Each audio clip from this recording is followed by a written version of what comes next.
régionales et les télévisions locales vous présentent le Club des Territoires. Et avec nous pour ce club, Yves Tréhard. Bonjour Yves. Bonjour. Merci beaucoup d'être avec nous, directeur adjoint de la rédaction du Figaro. Et Mathieu Souquier. Bonjour Mathieu, merci d'être là, essayiste, expert associé auprès de la Fondation Jean Jaurès, co-auteur de 2022, La flambée populiste, c'est chez Plomb. On va parler avec vous de la situation au Proche-Orient. Plus de 2 semaines de conflit entre Israël et le Hamas. Et un débat aura lieu cet après-midi à l'Assemblée nationale. Que peut-on attendre d'Elisabeth Borne alors que les positions de la France insoumise sont contestées par le reste de l'hémicycle? Le débat sera-t-il tendu? On verra ça avec vous. Situation au Proche-Orient qui renforce l'inquiétude du gouvernement sur l'état de la menace terroriste en France.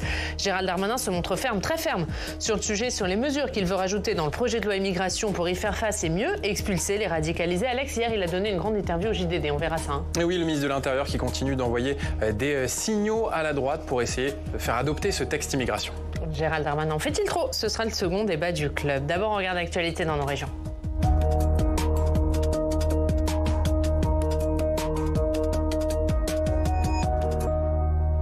L'actualité dans nos régions avec nos partenaires de la presse régionale. On va à Nice retrouver Denis Caro. Bonjour Denis, merci beaucoup d'être avec nous, directeur des rédactions de Nice Matin. Denis, on va revenir avec vous sur la dépression Aline qui a touché vendredi les Alpes-Maritimes et notamment la vallée de la Vésubie 3 ans après la tempête Alex.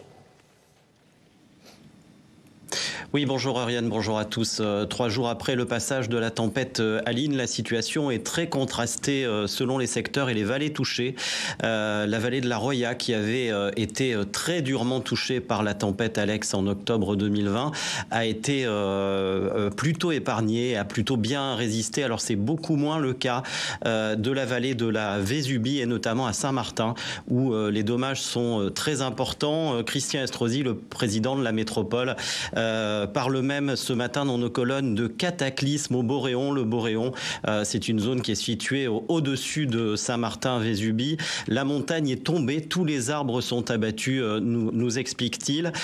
Et dans ce secteur, effectivement, les maisons ont résisté, mais les routes ont été dévastées et le quartier n'est désormais plus accessible qu'à pied. Alors, dans cette interview à Nice Matin, Christian Estrosi répond aussi à la colère des habitants de Saint-Martin-Vésubie. Nos journalistes l'ont constaté ce week-end, ils sont à bout, ils ne comprennent pas que les travaux réalisés après la tempête Alex en 2020 n'aient pas tenu. Des ponts et des routes ont été complètement détruites et vendredi, le préfet des Alpes-Maritimes, Hugues Moutou, a réquisitionné 5 entreprises pour engager des travaux d'urgence, ce qui a démarré dès ce week-end. Et Christian Estrosi annonce d'ailleurs dans Nice Matin qu'une des routes principales, celle qui relie Saint-Martin à Venançon, devrait être rendu à la circulation dès demain soir. Et Denis, vous allez nous parler de la visite de Christophe Béchu, le ministre de la Transition écologique. Oui, le ministre Christophe Béchu sera là ce matin. Il viendra constater la situation et découvrir les images comme celle qui est derrière moi des dégâts extrêmement importants à Saint-Martin. C'est là où il vient ce matin. Il devrait annoncer des mesures d'urgence pour ce secteur très durement touché qui a vécu 2 phénomènes météo exceptionnels en 3 ans seulement. Les habitants aujourd'hui veulent l'assurance qu'on ne se contentera pas de travaux provisoires et qu'on va vraiment engager des travaux qui permettront à la vallée de résister, sachant que tout le monde est totalement conscient que des épisodes météo comme ceux qu'on a vécus depuis 3 ans peuvent se répéter dans les mois et les années à venir.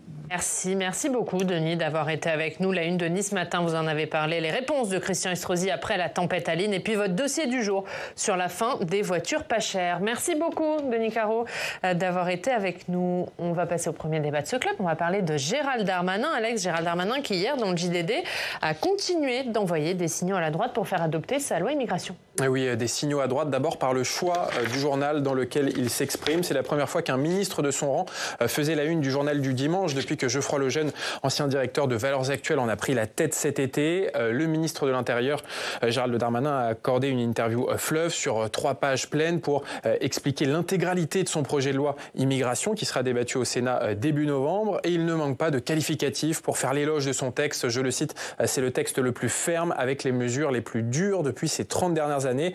Il assure, je cite, qu'il n'y a aucune question taboue si c'est pour être efficace pour protéger les Français. Le ministre qui poursuit son discours de fermeté fermeté vis-à-vis de la Cour européenne des droits de l'homme, la CEDH, qui émet souvent des recours contre l'expulsion de certains étrangers en France. C'est une institution qui est très critiquée par la droite de la classe politique. Je cite Gérald Darmanin, la CEDH doit comprendre qu'elle juge dans une situation de crise terroriste qui n'existait pas lorsque ces règles furent imaginées. Et Gérald Darmanin qui a évoqué également le fameux article 3 du projet de loi sur la régularisation des travailleurs sans papier, article dont ne veulent pas les Républicains. Ah oui, on le rappelle, le gouvernement a besoin du vote des Républicains pour faire adopter son projet de loi immigration à l'Assemblée nationale, mais les LR sont vent debout contre cet article 3 qui régularise les travailleurs sans papier dans les métiers en tension. Article 3 auquel est attachée une partie de la majorité présidentielle, l'aile gauche de la majorité présidentielle, d'où ce casse-tête pour Gérald Darmanin. Et on sent que le ministre de l'Intérieur en a un peu marre de ce débat qui dure depuis des mois autour de cette mesure qui est, selon lui, pas la plus importante, notamment dans le contexte terroriste. Je cite le ministre, l'heure est cependant assez grave pour qu'on ait des compromis sur des choses qui ne sont pas centrales. Autrement dit, on est en train de couper les cheveux en quatre pour pas grand-chose. Certains veulent un décret ou une circulaire, d'autres que ce soit dans la loi. Nous discuterons donc de ce sujet, mais le gouvernement est attaché à des mesures de justice envers ceux qui produisent dans notre pays sans jamais poser de problème d'ordre public. Donc Gérald Darmanin a beau montrer les muscles, envoyer des signaux à la droite, il n'a toujours pas décidé d'abandonner ce principe de la régularisation des travailleurs sans papier. Mathieu Souker, il pousse encore plus loin le curseur, Gérald Darmanin, pour tenter de convaincre la droite sur cette loi immigration. Oui, alors par ailleurs, il illustre assez bien en fait le déport du macronisme au fil du temps vers la droite et même vers une droite de plus en plus assumée. Vous rappeliez en fait que de façon symbolique, il était donc celui qui, parmi les ministres importants, était le premier à concéder une interview au JDD, ce qui n'est évidemment pas neutre. Alors, le en même temps est toujours difficile à faire valoir au pouvoir et on sait que même les gouvernements de gauche ont eu tendance à se déporter face à une forme de réalisme politique vers le centre ou vers la droite dans l'exercice des responsabilités. Mais là, on voit bien que Gérald Darmanin va sans doute plus loin. Alors, il y a cette capacité, même cette volonté probablement à alimenter des polémiques récurrentes en mode « il n'y a pas de tabou en politique et je suis celui qui parle vrai, y compris quand ça dérange ». De ce point de vue-là, il y a une petite filiation parmi d'autres avec Nicolas Sarkozy. Donc, il y a parfois cette outrance-là, mais je dirais qu'au-delà de l'outrance ou de l'excès, il y a parfois aussi cette forme de plasticité politique du macronisme qui fait qu'on peut au moment d'une élection présidentielle par exemple dire nous sommes le rempart contre l'extrême droite et quelques semaines ou quelques mois après dire Marine Le Pen est molle, instruire le procès en mollesse de Marine Le Pen et dire c'est nous qui pour de vrai sur les questions identitaires ou sur les questions sécuritaires incarnons une forme de sérieux et d'ordre. Plasticité, c'est quoi? C'est le mot sympa pour dire qu'il n'y a pas de corpus idéologique? En tout cas, c'est le mot sympa pour dire qu'au gré des circonstances, effectivement, on peut dire parfois presque tout et son contraire. Sur Gérald Darmanin, Yves Tréhard, il pousse les curseurs à droite. Est-ce qu'il les pousse trop loin? Est-ce qu'il en fait trop, le ministre de l'Intérieur? On le saura plus tard, si vous voulez. C'est vrai qu'il s'agite beaucoup, il parle beaucoup, il fait des choses qui sont à mon avis contre-productives et qui peuvent être dangereuses pour lui, comme cette histoire de polémique avec Karim Benzema, vraiment en s'égarant sur un sujet qu'il ne maîtrise pas. Parce qu'il porte une accusation qui est, si elle est fondée, mais si elle n'est pas fondée, c'est grave quand même. Surtout qu'il est ministre de l'Intérieur, il n'est pas battleur à l'estrade de l'Assemblée nationale. Hein. C'est quand même un peu grave, je trouve. Et donc, il faut qu'il trouve le juste ton. Là, c'est pareil, il va au JDD, très bien, le JDD est un journal comme l'un autre. Contrairement à ce que tout le monde dit, je vois pas très bien la différence. Mais il prend 3 pages. Il prend 3 pages et il fait du en même temps, en fait. Effectivement, on sent que depuis pas mal de temps, Gérald Darmanin a besoin et veut absolument conquérir les voix de la droite républicaine. Et donc, ça fait un moment qu'il parle beaucoup pour montrer et pour, je dirais, donner une tonalité de fermeté à l'opinion publique. Mais ce qui va compter au bout du compte, c'est est-ce qu'il y a un vote ou pas ? Est-ce que la loi qu'il propose... Alors, il y a l'article 3, effectivement, qui a été détaillé tout à l'heure, savoir quel avenir pour cet article. Mais sur le reste, si vous voulez, c'est est-ce que cette loi va pouvoir être adoptée ?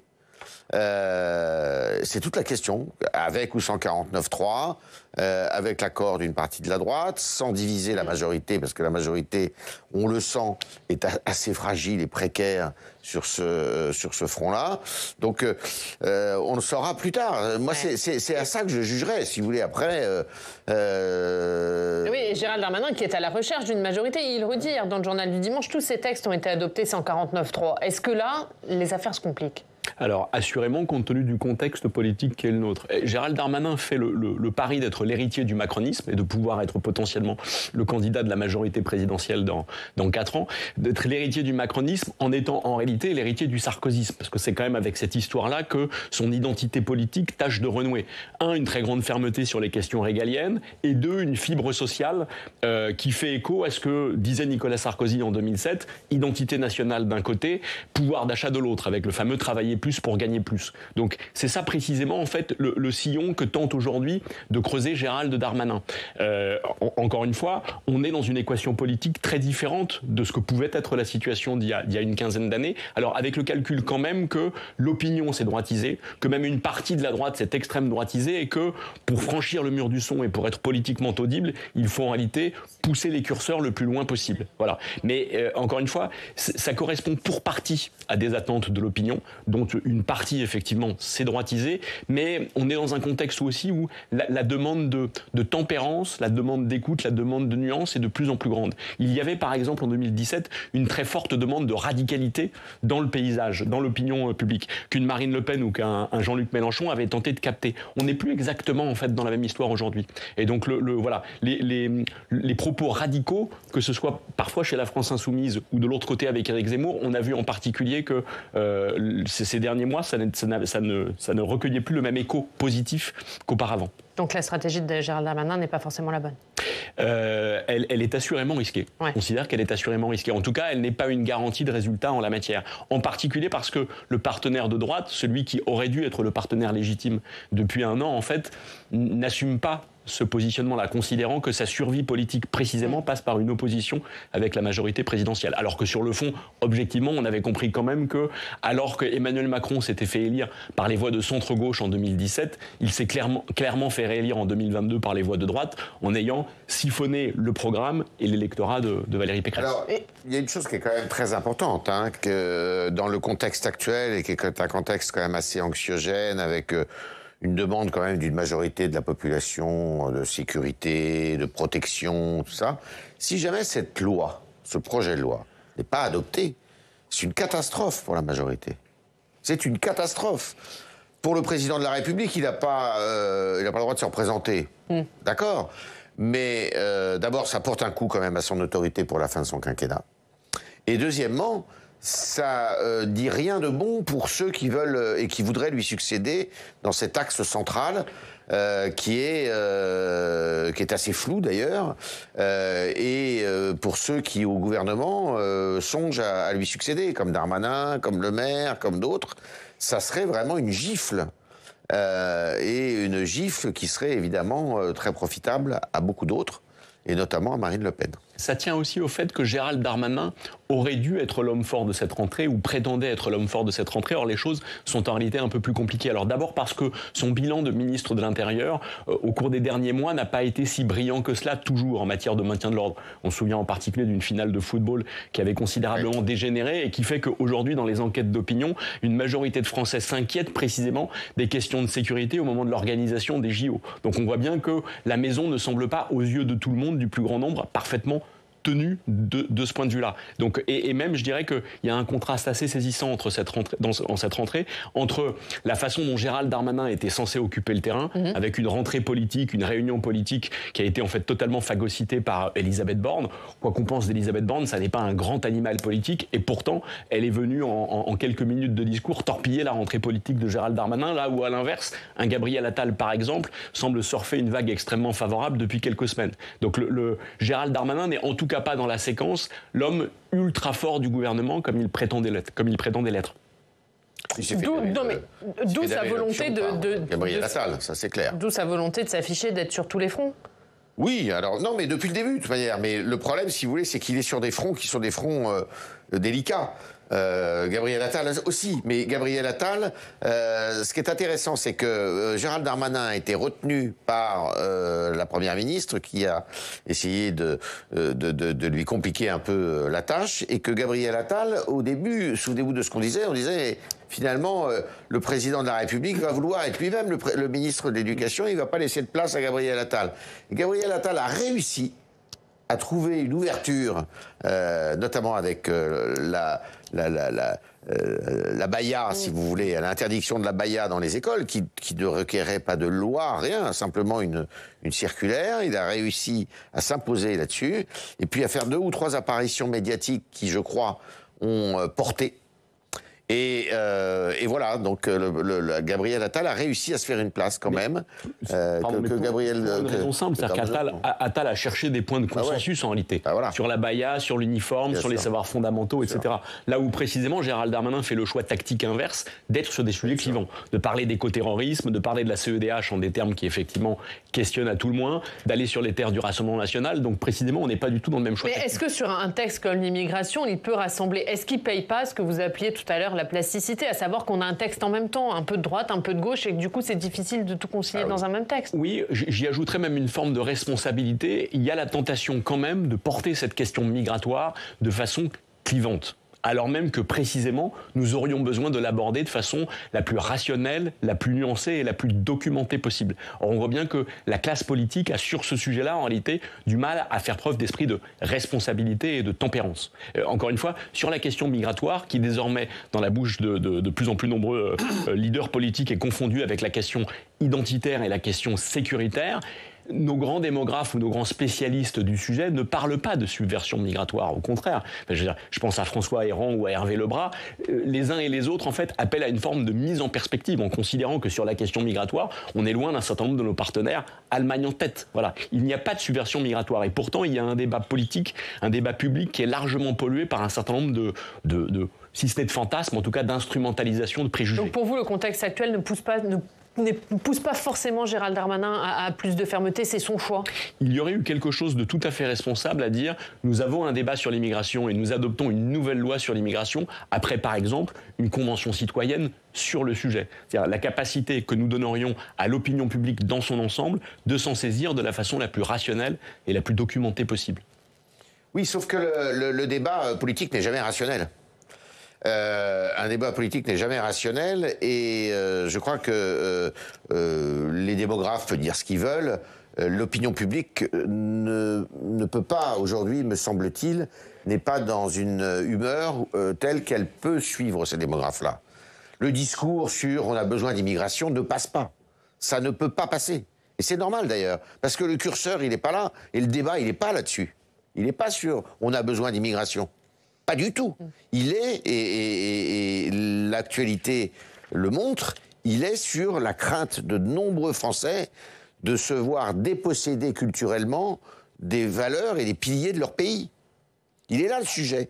Il n'est pas de savoir s'il faut les immigrer.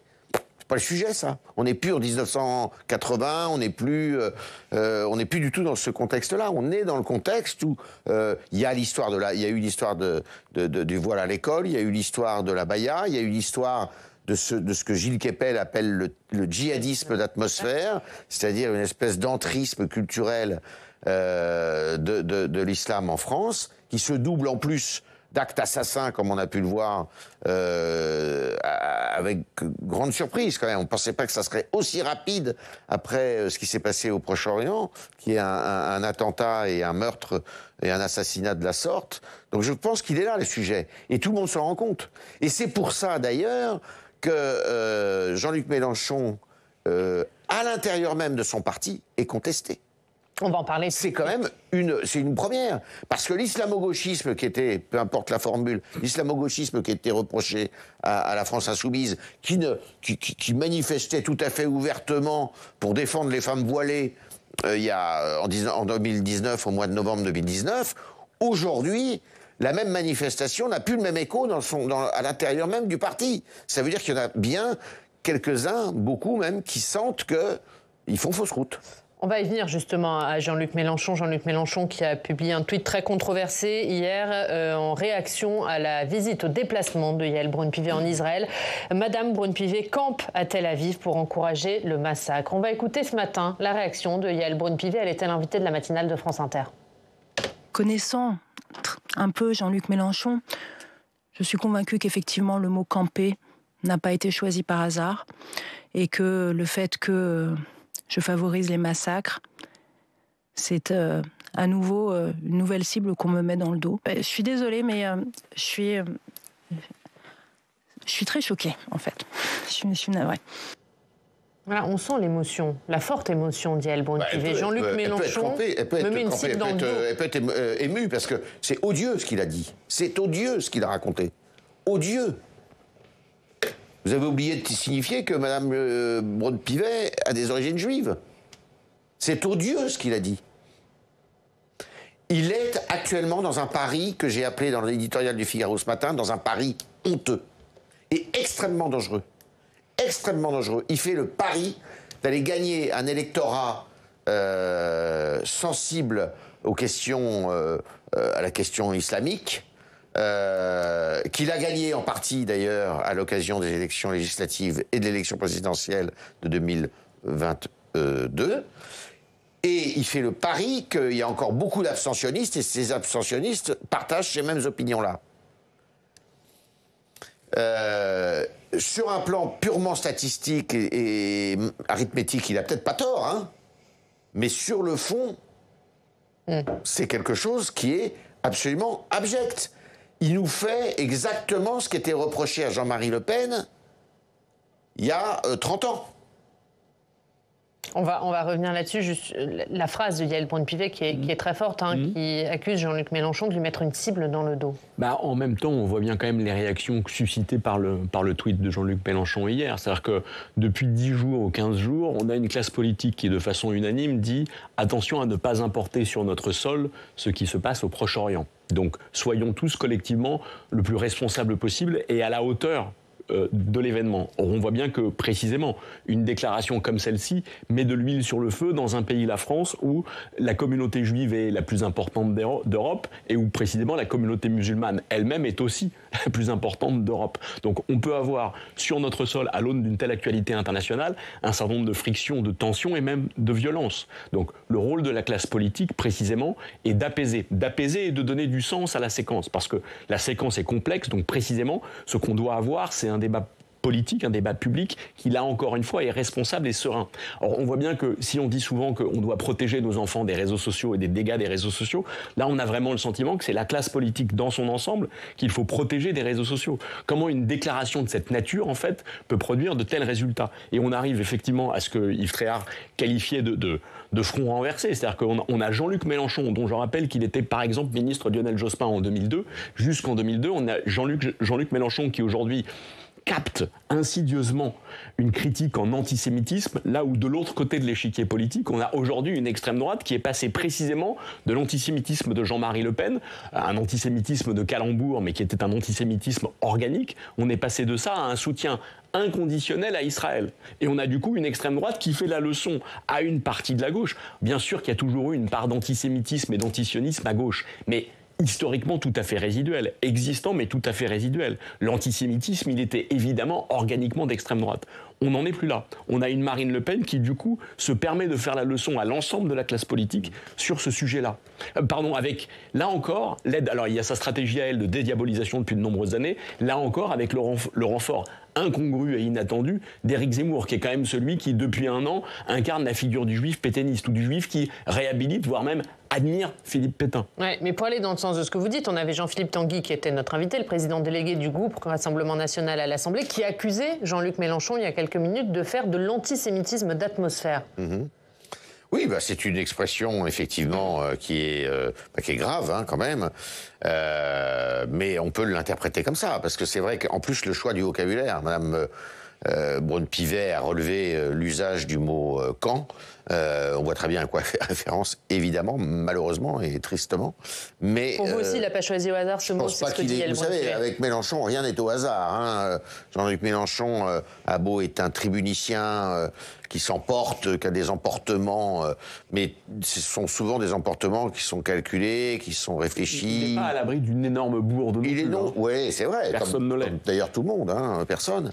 Mais c'est vrai que là, c'est quand même assez incroyable, quoi. Ouais.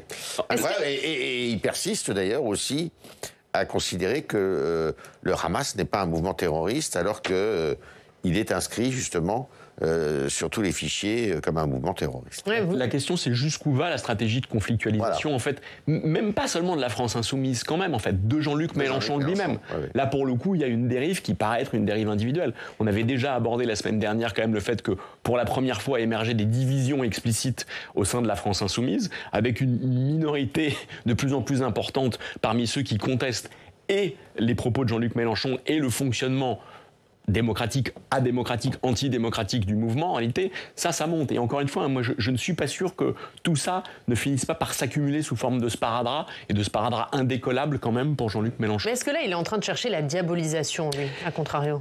Encore une fois, s'agit-il d'une stratégie de conflictualisation poussée jusqu'au bout, en faisant le calcul qu'elle paye, ou s'agit-il quand même d'une forme de dérive que, y compris l'entourage proche de Jean-Luc Mélenchon, pourrait questionner? Je ne sais pas répondre à ça, en fait. Et ça pose la question de la diabolisation, mais ça pose aussi la question de la gauche, des conséquences à gauche. C'est ce que vous traitez aujourd'hui dans les colonnes du Figaro, Yves, cette gauche qui prépare l'après-Mélenchon. Est-ce qu'avec cette déclaration, elle y est encore plus contrainte à préparer l'après-Mélenchon? Ah bah oui, logiquement, ceux qui ne veulent pas partager la route de Mélenchon et justement ce pas de... aller plus loin, je dirais, dans le sens de Mélenchon, ils vont essayer de s'organiser. Le problème de ceux qui ne veulent pas suivre Mélenchon, c'est qu'il y a un problème, de leadership,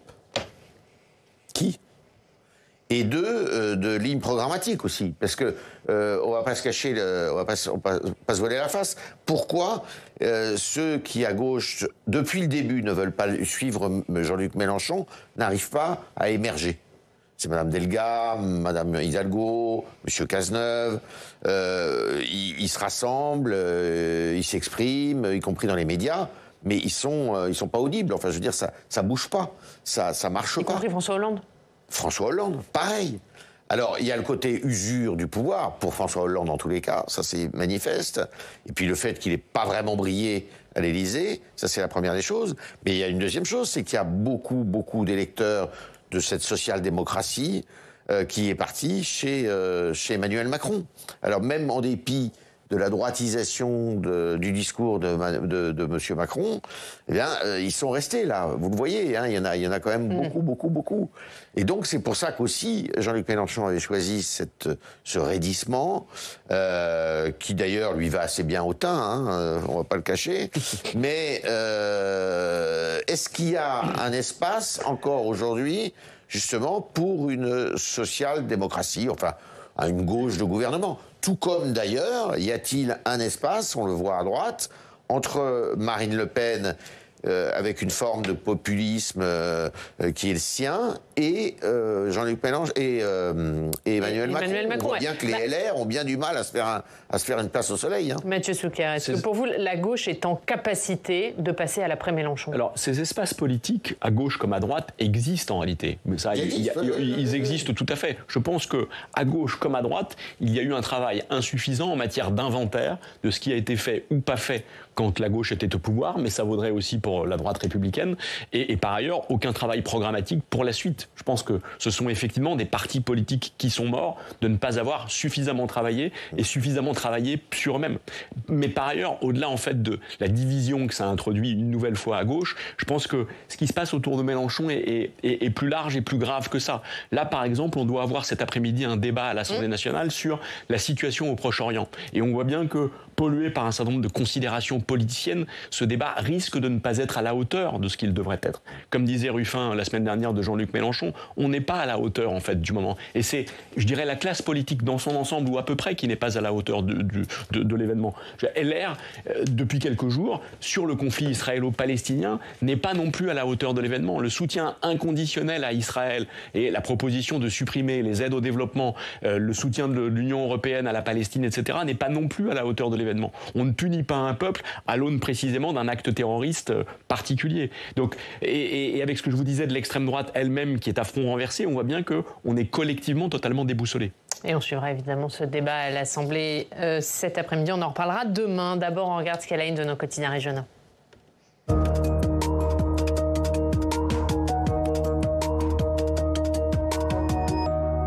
Et Alex, on commence par l'évacuation de la ZAD contre le projet d'autoroute A69. Oui, c'est à la une de l'édition du Tarn de la Dépêche du Midi. La ZAD installée à Seix contre la construction de cette autoroute entre Toulouse et Castres a été évacuée par les forces de l'ordre hier après-midi après un week-end de forte tension. Quelques policiers ont été légèrement blessés. Et dans ce contexte, le journal Le Midi Libre propose un dossier sur tous les projets de route qui sont la cible de violentes oppositions en Occitanie, comme l'autoroute A69. Des projets parmi lesquels le contournement routier de Montpellier, de Nîmes et d'Arles, qui sont contestés par des associations de défense de l'environnement réunies dans un collectif baptisé La Déroute des routes. Un collectif qui demande, je cite, une suspension de tous les projets destructeurs. Alors le ministre des Transports, Clément Beaune, a dit que le projet d'autoroute A69 ira jusqu'au bout, mais que certains autres projets seront annulés et sans doute ce sera le cas du contournement de la ville d'Arles qui, selon ses opposants, mettra en danger la biodiversité de la Camargue. On a vu Alex la une de la Dépêche dans son édition du Tarn, mais dans ses autres éditions, il est question d'un scandale sur les moteurs d'avion. Et oui, le scandale des pièces détachées de moteurs d'avion, des pièces qui ont été vendues avec des faux certificats par une entreprise britannique qui est dans le viseur de la justice. Un trafic de pièces qui concerne au moins une centaine de moteurs d'avion mis en circulation. Alors, quelles peuvent être les conséquences? Cela peut entraîner une baisse d'efficacité des moteurs, des pannes, mais pas des accidents, vraisemblablement. Des accidents qui ne sont pas envisagés pour l'instant, car en cas de dysfonctionnement, il faut le rappeler, un avion est capable de voler avec un seul moteur pendant plusieurs heures, donc pas de panique, Oriane. À la une de l'Est républicain, les Français restent fans de l'eau en bouteille. Oui, 47% des Français restent accros à l'eau en bouteille et affirment en boire tous les jours. 74% des Français se disent être des buveurs mixtes, c'est-à-dire un peu d'eau en bouteille, un peu d'eau du robinet. Ce sont les chiffres du Centre de l'information de l'eau. Cela fait chaque jour 36 millions de bouteilles plastiques d'eau qui sont consommées en France. Et les défenseurs de l'environnement déplorent avec cette consommation la surexploitation des nappes phréatiques et l'aberration écologique des déchets plastiques que cela génère. Termine par du foot. Oui, on finit par quelques-unes de la presse régionale sur la Ligue 1. Le foot avec une nouvelle défaite de l'Olympique Lyonnais, 2-1 contre Clermont. C'est affligeant à la une du Progrès de Lyon puisque l'OL est dernier du championnat et c'est une délivrance pour les Auvergnats, les Clermontois qui remportent leur première victoire de la saison. C'est à la une du journal La Montagne. Merci Alex. On regarde la une du Figaro, on en a parlé. Yves, cette gauche qui prépare l'après-Mélenchon. C'est à lire aujourd'hui dans le Figaro. Et Mathieu Souquier, on revoit votre livre 2022, La flambée populiste, c'est chez Plomb. Merci à tous les deux d'avoir été avec nous. Merci Alex, merci à tous de nous avoir suivis. À 18h, vous avez rendez-vous avec Thomas Hugues pour Sens Public. Et nous, ça sera 22h d'ailleurs, puisqu'à 16h, vous suivrez le débat à l'Assemblée nationale. Et nous, on se retrouve demain.